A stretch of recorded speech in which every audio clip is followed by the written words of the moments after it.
Hello everyone. Good morning. Happy Sunday.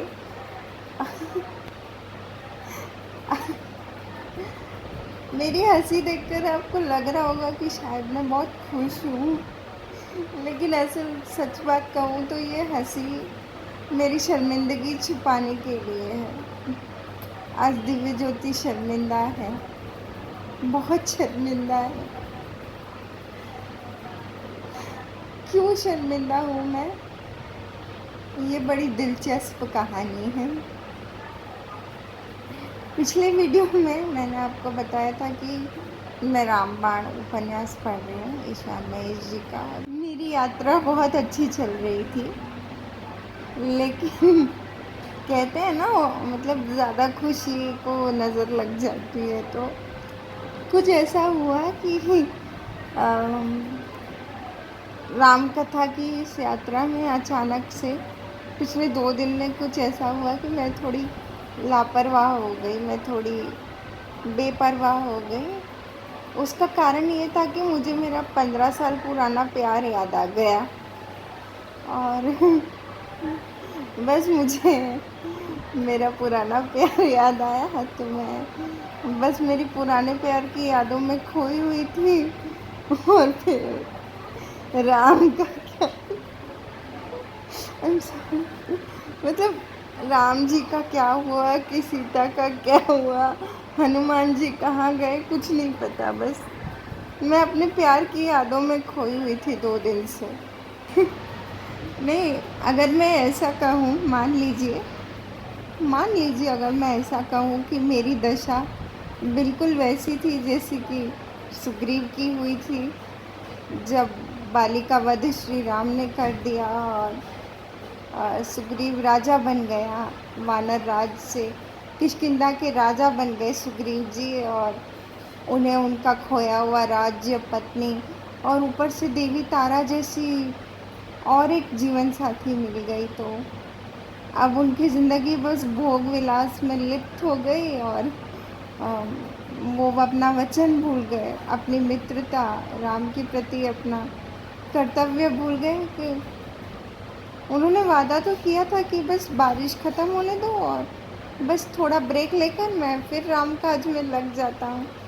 लेकिन जब इतनी लंबी पीड़ा और इतने लंबे एक गुप्तवास के बाद, एक लंबी पीड़ा के बाद जब सुग्रीव को मिली उनकी उनका राज्य, उनकी खुशियाँ, बहुत लंबे दुख के बाद जब सुग्रीव को अपनी खुशियाँ वापस मिली, तो वो बस उस पल को जी लेना चाहते थे। और ऐसा नहीं था कि वो राम के प्रति लॉयल नहीं थे, राम के प्रति समर्पित नहीं थे, लेकिन सुग्रीव का समर्पण हनुमान जैसा नहीं है ना, क्योंकि हनुमान जी तो ब्रह्मचारी हैं, उनकी हर श्वास राम के नाम है। लेकिन सुग्रीव जी की अपनी एक पर्सनल लाइफ भी है, अपना एक प्यार भी है, अपनी फैमिली भी है, और काफ़ी सारी इच्छाएं भी हैं।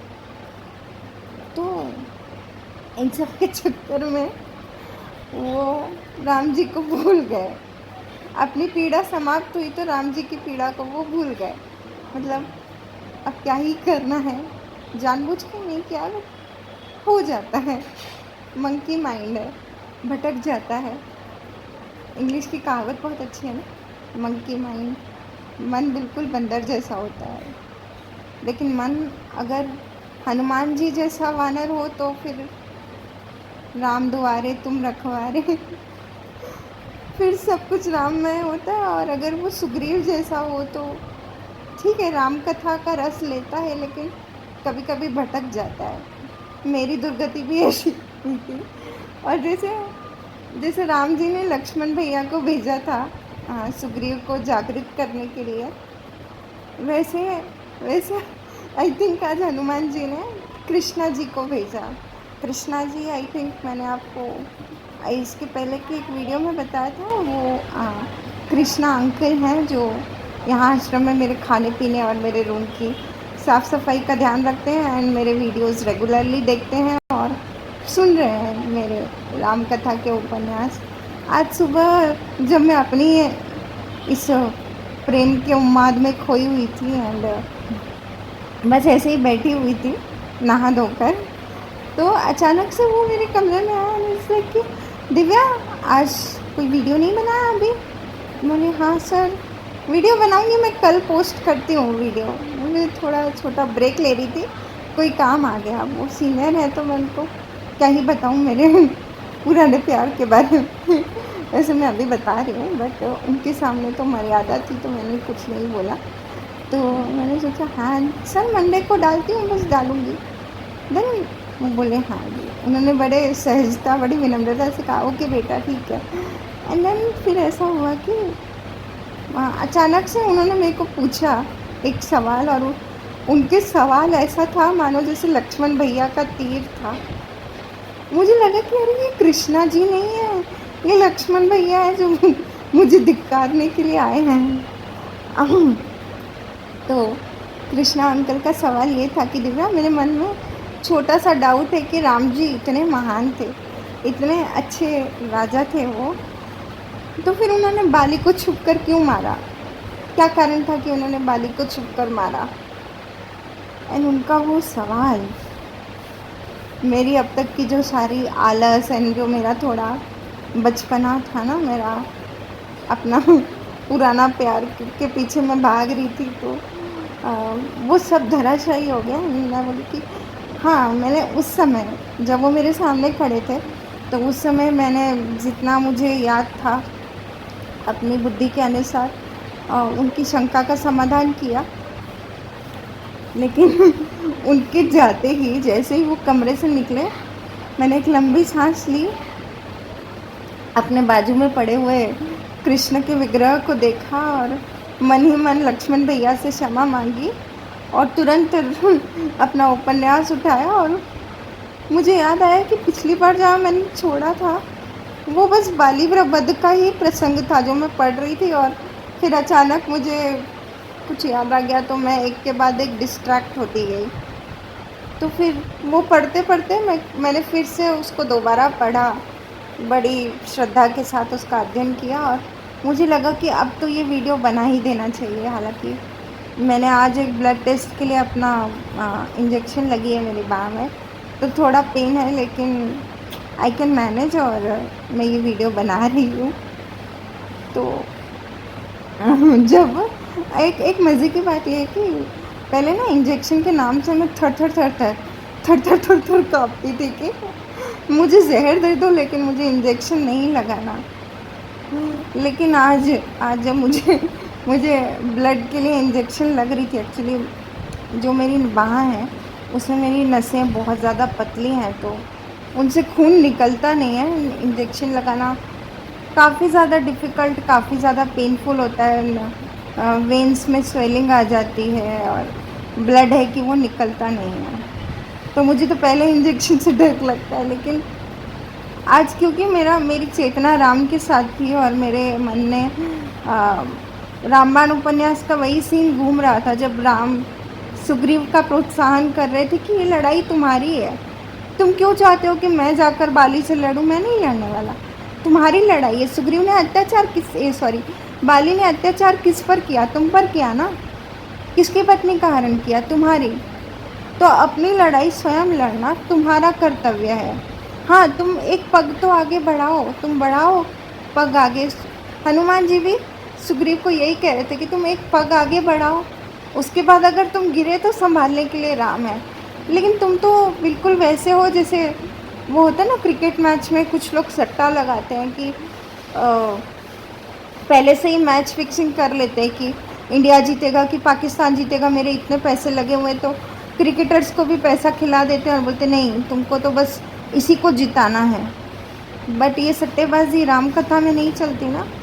तो मैं ये उपन्यास में जब पढ़ रही थी कि हनुमान जी धिक्कार रहे थे सुग्रीव को कि तुम क्यों, मतलब क्या तुम द्वैत खेल रहे हो, मतलब द्युत क्रीड़ा, मतलब जुआ खेल रहे हो? क्यों तुम चाहते हो कि तुम्हारा सब काम राम ही कर दें? राम ने तो तुम्हें माला पहनाकर विजयी भव का तिलक लगाकर भेजा है ना, तो तुम तो लड़ने के पहले ही मर रहे हो। बाली जब तुम्हें मारेगा तब मारेगा, लेकिन तुम तो लड़ाई के पहले हार मान रहे हो। तुम सब राम भरोसे छोड़कर बैठ गए। मतलब राम भरोसे का मतलब ये नहीं होता कि खुद कुछ कर्म करना ही नहीं है, खुद कोई लड़ाई लड़नी ही नहीं है। तो आज जब मुझे इंजेक्शन लग रही थी ना, तो मैंने खुद को बाली के रूप में अनुभव किया, और वो इंजेक्शन मुझे लग रही थी कि हाय, ये इंजेक्शन ना वो वाली का मुक्का है जो मेरे नसों पर लग रहा है, या फिर वो लक्ष्मण जी का बाण है जो मेरे प्राण लेने आया है। मैं ये डिज़र्व करती हूँ। मैं तो लेकिन आज जब मैंने राम का नाम लिया तो मुझे उतना ज़्यादा पेन नहीं हुआ मेरे को। मैं बार बार इसी हनुमान जी ने जो बातें सुग्रीव जी को कही थी कि तुम्हें अपनी लड़ाई खुद लड़नी है, कुछ बुरा हुआ तो संभालने के लिए राम है, हाँ, तब संभालने के लिए राम जी हैं, लेकिन पहला पग तुम्हें बढ़ाना होगा।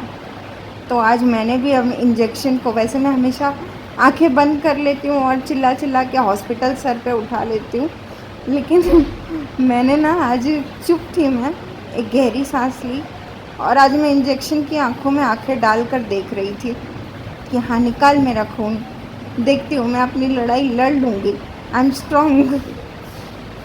तो हालांकि मेरी बाह में अभी काफ़ी दर्द है, नस में सूजन है, बट मैं अभी भी वीडियो बना रही हूँ। कृष्णा जी के क्वेश्चन पे आते हैं कि श्री राम ने बाली को छुपकर क्यों मारा। बाली वध के बाद वाली ने भी राम से यही क्वेश्चन किया कि तुमने मुझे छुपकर क्यों मारा, मेरी दुश्मनी तुमसे तो नहीं थी ना, और आप तो अयोध्या के राजा हैं, मैंने आपकी इतनी महिमा सुनी थी और आप ऐसे कायरों की तरह मुझे छुपकर मारा। तो राम जी का उत्तर ये था कि देखो, तुम कह रहे हो कि मैं राजा हूँ, बट मैं राजा नहीं हूँ, राजा भरत है, और जिस जंगल में अभी हम हैं वो भी अयोध्या के अधीन ही है, वो अयोध्या राज्य के अधीन है, और राजा भरत की आज्ञा है कि उनके राज्य में कभी कोई अधर्म ना हो, और जो अधर्म करते हैं उनको दंडित किया जाए। तो मैं अपने राजा की आज्ञा का ही पालन कर रहा हूँ। तुमने अपराध किया है, और तुम क्या मुझे ज्ञान की बातें सिखाओगे या धर्म की बातें सिखाओगे। तुम्हारा धर्म का और ज्ञान तब कहाँ गया था जब तुम अपने भाई की पत्नी का अपहरण कर लिया, उसे बलात्कार किया, अपनी फ्रस्ट्रेशन निकालने के लिए उस बेचारी औरत का तुम बलात्कार करते रहे। तुम्हें शर्म नहीं आई, तुमने जानबूझकर उसे पीड़ा दी, जानबूझकर ज़्यादा रफ थे उसके साथ, ज़्यादा प्रताड़ित किया उसे, तब तुम्हें लज्जा नहीं आई, तब तुम्हारा ज्ञान जागृत नहीं हुआ। सोचो। अच्छा, तुम एक बात बताओ कि तुम वानर राज हो ना, तुम वानर राज हो, अगर तुम्हारे राज्य में कोई पाप करे तो तुम उसे दंड दोगे, क्योंकि ये राजा का धर्म है। तो मेरा भी वही धर्म है जो मैंने निभाया। सोचो कि अगर मेरे राज्य में कोई चोर पकड़ कर लेकर आए, और चोर मुझसे कहे कि महाराज, मैंने आपका तो धन नहीं चुराया ना, मैंने राजा किसी और का धन चुराया था, तो फिर क्या होगा। वाली, तुम मुझे बताओ कि क्या एक राजा होने के नाते अगर तुम्हारे राज्य में कोई चोरी करे तो तुम उसे दंड नहीं दोगे। एक राजा होने के नाते उस समय जो तुम करते, वही उत्तर मेरा भी है। तुम अपने राज्य में अपराध कर रहे जिस दोषी को दंड देते समय जो निर्णय सुनाते, मैंने भी वही किया है। तुम्हारा अपराध मेरे प्रति नहीं था, लेकिन मानवता के प्रति तो था, धर्म के प्रति तो था। तुम अधर्म के मार्ग पर थे। राजा का धर्म होता है कि व्यक्तिगत स्वार्थ से ऊपर उठकर दूसरों के बारे में, परहित के बारे में सोचना। सुग्रीव मेरा मित्र था, और मित्र की सहायता करना एक मित्र का धर्म होता है। मैंने वो धर्म निभाया। तुम जानते हो, जब मैं आश्रमों में घूम रहा था, मैंने आश्रमों में कई राक्षसों को देखा जो ऋषियों की पत्नी को उठाकर ले जाते थे और ऋषियों को मारकर उनकी हड्डियों के ढेर लगा देते थे। पता है, जब मैंने उन राक्षसों को मारा तो अंत समय में उनकी आंखों में स्वीकृति का भाव था। लगा कि उन्होंने अपनी नियति को स्वीकार कर लिया है कि हाँ, ऐसा तो होना ही था। किसी ने भी मुझसे प्रश्न नहीं किया कि राम, मैंने तुम्हारी पत्नी को तो बलात्कार नहीं किया ना, तुम मुझे क्यों दंड दे रहे हो। उन्होंने स्वीकार कर लिया, और तुम मुझे ज्ञान दे रहे हो। ये ज्ञान तुम्हारे अहंकार और अज्ञान का उपजा हुआ है। और अच्छा यही है कि तुम मरते समय अपना ये अहंकार और अज्ञान यहीं छोड़कर मुक्ति पाओ, वरना अगर तुम अहंकार लेकर मरे तो जिस योनि में पैदा हो गए उस योनि में भी तुम्हारी दुर्गति होगी। तो राम ये बातें बाली को समझा रहे थे। जो कारण मैंने आपको पहले भी समझाया कि राम ने बाली को छुपकर क्यों मारा, क्योंकि ये युद्ध जो था वो सुग्रीव और बाली के बीच का था।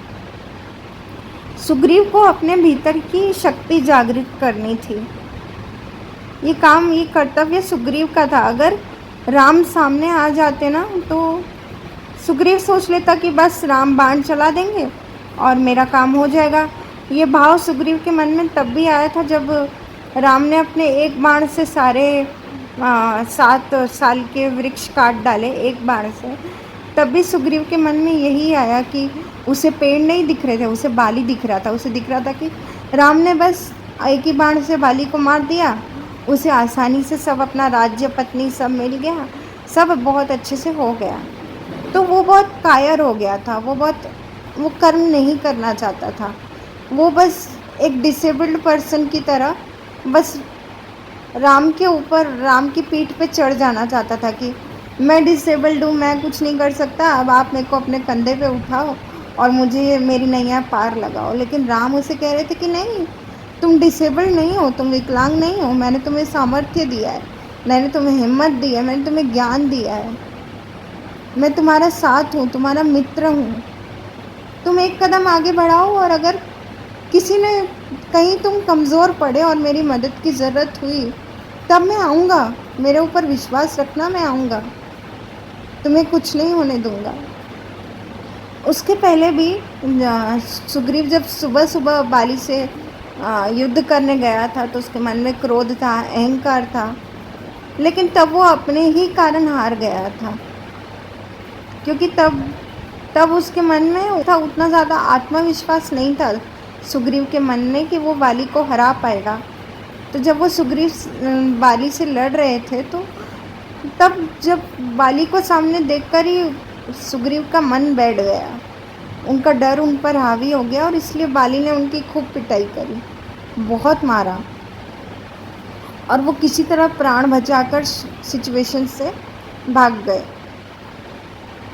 तो जब मैं ये प्रसंग पढ़ रही थी, हो सकता है कि मैं गलत भी हूँ, लेकिन मेरे पर्सनल एक्सपीरियंस में इंग्लिश की कहावत है कि मंकी माइंड, दिमाग बंदर जैसा होता है। तो अगर सुग्रीव और बाली को देखा जाए तो बाली हमारे अहंकार का प्रतीक है। लाइक अहंकार कभी हार नहीं मानता, और जो हमारा अच्छा मन है, जो हमारा सात्विक मन है, सात्विक बुद्धि है सुग्रीव जैसी, वो डर जाती है, वो दब जाती है। हमारे मन की नकारात्मकता, हमें कई बार जीवन में ऐसा होता है कि जब मुसीबत आती है, हम डिप्रेशन में होते हैं, तो हमारी नकारात्मकता, हमारा डिप्रेशन वाला जो डर्टी माइंड होता है, मन की गंदगी हम पर हावी हो जाती है, अहंकार हमारे ऊपर हावी हो जाता है। जानते हैं बाली को वरदान था कि जिससे भी वो लड़ेगा उसकी आदि शक्ति बाली के अंदर आ जाएगी।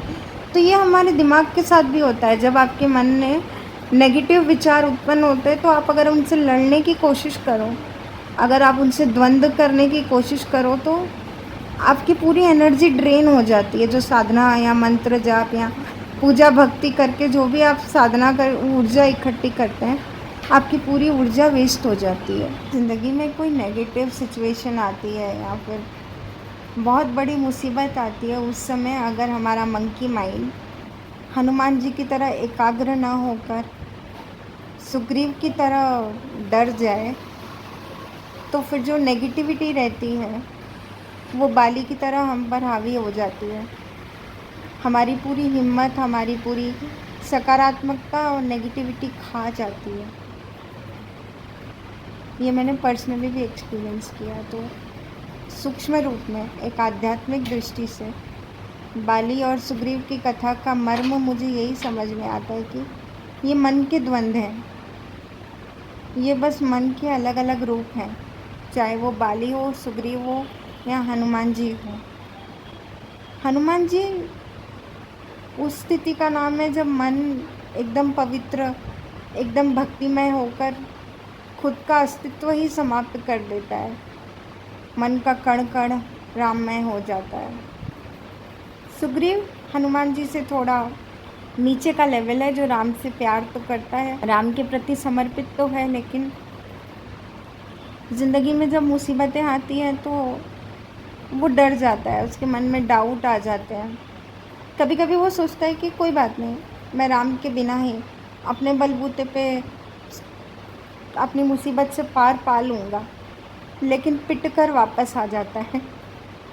फिर वही मन जब राम जी का आशीर्वाद लेकर, उनका मार्गदर्शन लेकर, उनके हाथों से विजय का तिलक लगाकर और लक्ष्मण भैया के हाथों से बनी हुई माला पहनकर निकलता है अपने ज़िंदगी का युद्ध करने, तो भले वो बहुत संघर्ष करना पड़े। ऐसा नहीं होगा कि सुग्रीव ने भी यही सोचा था कि राम ने तिलक लगा दिया, लक्ष्मण भैया ने माला बना कर दे दी, हनुमान जी साथ है, अब तो मुझे कोई नहीं हरा सकता, I am king of the universe, आने दो बाली को। कभी कभी भक्त का मन भी ऐसा होता है, अति उत्साहित। लेकिन जब वो बाली से लड़ रहा था तो बहुत बार पिटा। ऐसा भी नहीं था कि वो बाली को हरा नहीं सकता था। कई बार उस युद्ध में, जब आप उपन्यास पढ़ेंगे तो पाएंगे कि कई बार बाली और सुग्रीव के युद्ध में ऐसा हुआ कि सुग्रीव जी के पास कई मौके थे, बहुत सारे मौके थे जब वो बाली पर वार कर सकते थे, लेकिन अपनी कायरता के कारण, अपने डर के कारण मौके चूक गए, चांसेस उनके हाथ से निकल गए, और इसलिए मौके का फ़ायदा उठाकर बाली उन पर हावी होता गया। और अंत समय जब बाली अपना आखिरी मुक्का मारने वाले थे, वो अंतिम क्षण जब सुग्रीव को लगा कि बस अब उसकी मृत्यु सामने है, तो उसका मन उस पर हंस रहा था कि देखा, राम भरोसे मारा गया ना सुग्रीव, और कर राम पे भरोसा। हम इंसानों के साथ भी वही होता है। लेकिन फिर पता नहीं कब कैसे भगवान जी, जो राम जी हैं, आप उन्हें राम कहें, कृष्ण कहें, नानक कहें, अल्लाह कहें, शिव जी कहें, जो भी कहें, राम जी जो एक परब्रह्म परम तत्व है, वो हमेशा छुप कर मदद करता है। वो प्रत्यक्ष होकर, प्रकट होकर मदद नहीं करेगा। वो मन में छुपी हुई एक आवाज़ है, वो हमारे भीतर छुप कर रहते हैं, और छुप कर ही हमारे मन के सारे विकार, जो बाली का स्वरूप है, उसको मार डालते हैं एक ही बाण से। ज़रूरत है तो बस थोड़े से भरोसे की। तो इतनी सी कहानी थी बाली और सुग्रीव की। आई होप कि आपको पसंद आई। वीडियो थोड़ा छोटा है क्योंकि